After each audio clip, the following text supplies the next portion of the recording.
नमस्कार सर्वांना. आषाढ महिना चालू आहे, त्याच्यासाठी आम्ही धपाटे बनवतो आहे.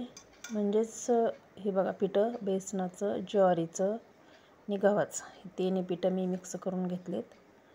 आणि ह्याच्यामध्ये कांदा बारीक चिरून टाकला, मिरची, जिरा आणि लसूण हे एक टाकलं. आता भरपूर सारी कोथिंबीर टाकते.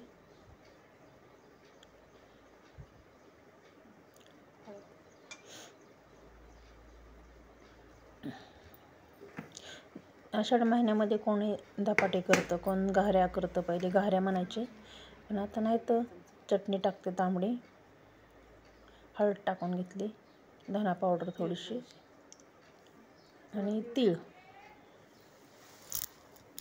पण थोडेसे घातले, कारण छान लागते चव आणि पौष्टिक पण असतात म्हणून तीळ पण टाकले मी थोडीशी. हे सगळं मिक्स करून घेते. आता चवीपुरतं मीठ पण घातलं मी ह्याच्यामध्ये, आपलं तुम्हाला जसं हवं तसं. हे असं एक करून ठेवला गोळा, थोडं एक 5-10 मिनटं भिजला. आता ह्या काही धपाटे असे आम्ही थालीपीठ म्हणतो, आम्ही धपाटे म्हणतो, कोणी थालीपीठ म्हणतं ह्याला, कोणी कसं काय पण म्हणतं. आषाढ महिन्यात करतात, आम्ही करतो. तर या सर्वजण धपाटे खायला. अशी लोखंडाच्या तव्यात मस्त असे सगळे, आणि ही कापण्या पण बनवलेत. असं दही आणि धपाटे.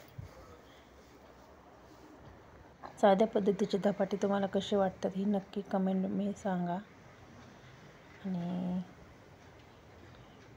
सबस्क्राईब करा, लाईक करा.